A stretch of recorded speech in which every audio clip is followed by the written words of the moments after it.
Hi folks, welcome back to the channel. Well, I've been joined at Piper's Heights by Colin from Colin's Caravan Capers. If you've not checked out his YouTube channel, I'll pop a link below so you can check him out. He's nearly up to 1,000 subscribers. Yeah, we are, Phil, yeah. 992 was the last count, so it's right near the edge. It's getting there. Of that big 1,000. Indeed. So, we've actually come away for a lads' weekend for a few beverages and a gentleman's soiree. Oh, well, I think we should. Yeah. It's a gentleman's soiree to Blackpool, shall we say. But we've been having a chat, so we thought we'd share what we've been chatting about with you folks as well. Yeah. So, a couple of days ago, I did the Caravan Corner interview with Andrew Jenkinson, and we were talking about lightweight and basic caravans and how they don't really exist at this moment in time. And wouldn't it be good if someone came back with some idea of an original old caravan style, if you will? Yeah. Because you've had more caravans than me, haven't you? Well, yeah, this is only my third van that I've got now, but the first one we bought was a Monza 1400, and I think that related to how long it was. It was 14 foot. Right. It had a dinette at the front and a dinette at the back. It had a gas mantle. Wow. It had a small bathroom, which had a drop-down sink and a porta potty. Right. And no electric. Right. The only electric it had was a bell push that pumped the water from the Aquarol outside. Wow. And it was the basic. And I wouldn't get electricity fitted to it because when the kids were little, I knew the telly would come. Ah, right, yeah. So we kept it as it was. And some of the holidays we had and the memories I've got from that are the best. Right. So you don't need all the gizmos and the gadgets to make a great caravan holiday. No, you don't. I mean, Juliet and I did one on like high tech and low tech a few days ago. Now, you know us on the channel, we love our gadgets and one thing and another, especially me. But we still go back to the basic things like a pack of cards or a small board game or whatever. We still do that, even though we have like internet and we also have various other devices we can use like music players, etc. and TVs. But yeah, I mean, my memories of caravanning, the early ones were my grandma on my dad's side had I think it was a 1969, or it might have been a 70, I'm not sure, Sprite Major. Yeah. Right? Yeah. Now that was a bit like how you've described. It had a lounge at the front, and at the back it had two bunk beds, and they were like a sack, if you will, on poles. That's right. Yeah. Well, we had them, and there was a little pump on the floor, a manual pump that you pump the water into the sink. No electricity. And again, it had gas mantles. Now, she toured that with a Mark I Ford Cortina back in the day. Wow. And we went up to Scotland and all over Scotland in it. Superb. Yeah, it was unbelievable. And it was a brilliant holiday. It was fantastic. Actually, I think it was the summer of '76 when it was boiling. It was. I did my O-levels that year. All right. Yeah. Well, I was a wee bit younger than you. So, yeah. So, I mean, going back to this thought that, do we need a caravan with all the gizmos and gadgets in it? And with these EVs coming more to the fore, I know some people don't like them and some people do, and I'm not getting down that rabbit hole. But at some point, the diesel and petrol cars eventually will get replaced. So where does that leave the caravan industry when a lot of the vans are really big and heavy, aren't they? I think it'll leave mine on a seasonal pitch. Yeah, mine too. Yeah. But you're thinking about it, you know, if they want to continue with touring caravans, what are they going to do? What's going to be the next invention, if you will, that they're going to come up with? Yeah, I think it's got to have some form of heating. Yes. Otherwise, your touring season is reduced dramatically. And there again, you've got to think about site prices and electricity being pumped to your van. Yeah. So that's all an issue as well. Mm-hmm. But you would have to have probably a dual fuel heating system. Yes. But weight-wise, what does that weigh? I have no idea. What do you? I don't. I mean, if you got rid of a few other things, I would imagine it wouldn't be that much of a difference to it. You know, they are not. They're building them smaller and lighter nowadays. Yeah. You know, I think Trimmer have brought a new one out. Actually, I've not checked it out yet, but that's supposed to be a lot more compact and a lot lighter in weight.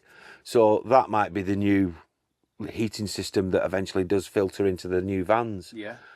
But I mean, like you just said, they don't need all these.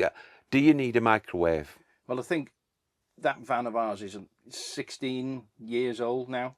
The one you've got The now? one we've got now. And I think you could use the fingers of one hand to count how many times we've used it. Right. So in fact, it featured in a video. What was it like about, you know, how does a plate travel in a microwave? yes, I remember that one. Daft one, you know. But, yeah. But for me, that could go. So that's a sizable chunk of weight. I mean, for me, we don't use it that often. In fact, on some holidays, we use it to store the bread in. Right. It's a heavyweight bread bin, basically. But so okay, so we could eliminate the microwave. I think we'd have to keep the fridge and the cooker, though. Yeah. I think they're the two elements that you would have to keep. Because keeping your beer cold in a bucket outside's not the best. No. Like coming across like a load of drunks out. Yeah, we are. But at the end of the day, you know, you look at it and you think, well, what is it that would make the bare bones or bare minimum of a caravan that a young family could go away with? Yeah. And like you say, perhaps eradicating the microwave would be one thing. Now, we look at, it's an internet world, you know, so would you keep the TV point, you know, for a smart TV? I mean, we look at it from an older point of view, don't we? Yeah, yeah. And I think when you're a lot younger, you're thinking of the now that you've got, not the now that they had back then. I think this morning, if you were away with the kids and they're off to get the bucket and spade down the beach at Blackpool, and the weather we've just had, it's been biblical. Yeah, it has. It's been horrendous here. You would have to have the telly or a copious amount of colouring books to keep them entertained. But now it's brightening up and it's lovely, isn't it? Yeah, it's getting a lot better now because we're going out later on. But not for beers. Not for beers. No. If Juliet's watching, not for beers. No. So so we've agreed that you'd need a cooker and a fridge, wouldn't you? You would. Right. Yeah. And we're sort of agreeing that you need some form of electronic entertainment based on the fact that the weather can be so inclement. You're going to need a 240 system and a battery, you know, and the 12-volt system. The 12-volt You've got system. to keep that as well. Yeah. But does it need, like, curtains, you know? Do we need the cupboards? Because I'm sure they're quite heavy. Yeah. I mean, some cupboards you're going to need, especially if you've got kids to store the stuff. But in terms of like these, they could just put a blind system in like this and eliminate the curtains. That's one thing that would keep the cost down. It's the homely look, isn't it, that we like? Yes. But that's our generation, isn't it? Yes, it is. Yeah. You know, that's how I see it. But with the younger generations, it's probably not that important to them. You know, so something like curtains can go, so we can eliminate them. Yeah. This is keeping the cost down of the van now. It is, yeah. Get rid of these front windows. Yeah, they can go. Yeah, a piece of aluminium has got to be lighter than one of those. Whilst they're very nice, and the light that they bring in is lovely, but potentially get rid of that. Yeah. Keep the skylights because you do need the extra light in the vans. Yeah. Probably with the actual finishes, it's like, I mean, this is not very practical. It's white. Yeah. It'd have to be a dark colour. So you need to keep the skylights in order to get the light in. You don't want it dingy, do you? No. In terms of the beds, now you could go back to how they were, like you said, 2 dinettes. 2 dinettes, yeah. So they would form beds or bunk beds at the back for the kids, you know, like I was saying, the hammock type things that we had. Yeah, yeah. You know, something like that, that would keep the weight down. The Swift we had, the second van, Swift Classic Corvette, you came in the door at the back of the van, and at the right there was a small dinette that went across the van. Yes. But it also had a pull-down bunk at the top. Yes. So our 2 kids slept there with a curtain.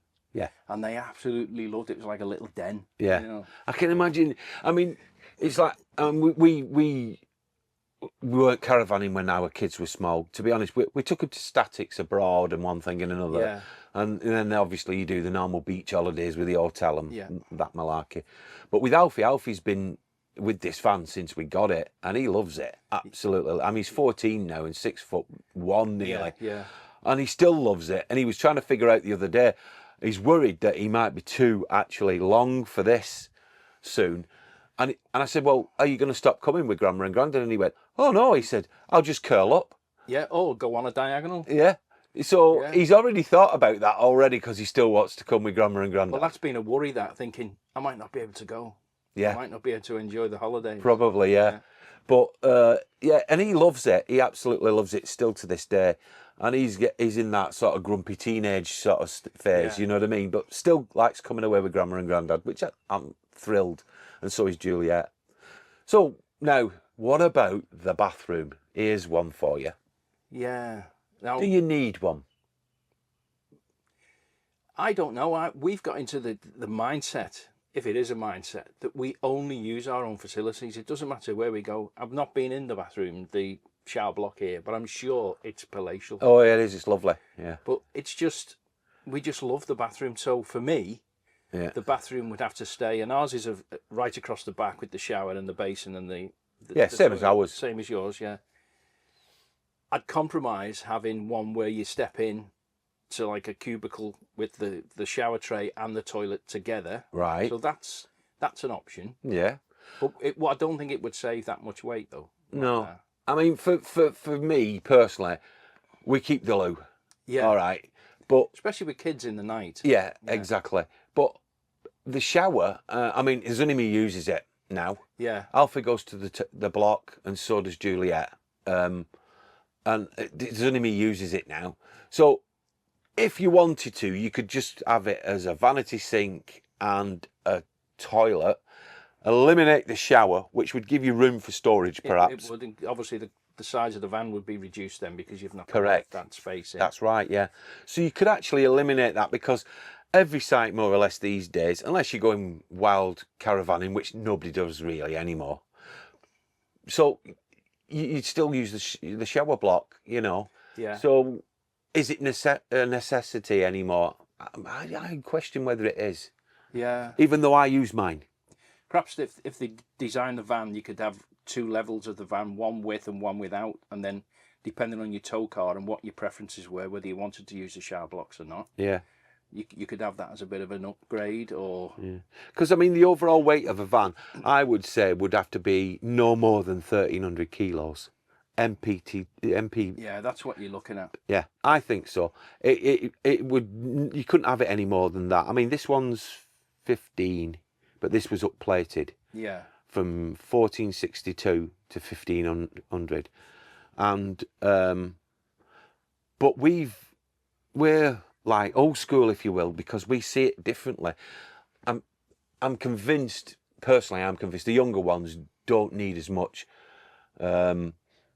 Creature comfort. No, I don't think they do. Yeah. I think they just want a simple caravan that they can tow, probably store on the driveway, and go away for weekends and long breaks.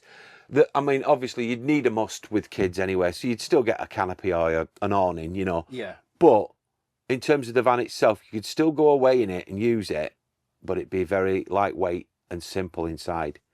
Yeah. That's my thoughts. Yeah, I think our Monza was something like about 800. Yeah. 900 kilos. Right. MTPLM or maximum gross weight, whatever it was then. Yeah. But it was basic, but it was as tight as a drum. It was watertight. Yeah. No ingress, nothing. Yeah. Dead simple. So, what do you think, folks? What would you like to see in a basic caravan? Is this a basic caravan, what I've got, or is there something more simple and easier to use and manage? So have a think about it and leave us a comment in the description boxes below. Thanks for watching on behalf of Colin and myself, and we'll see you very soon. But in the meantime, bye for now.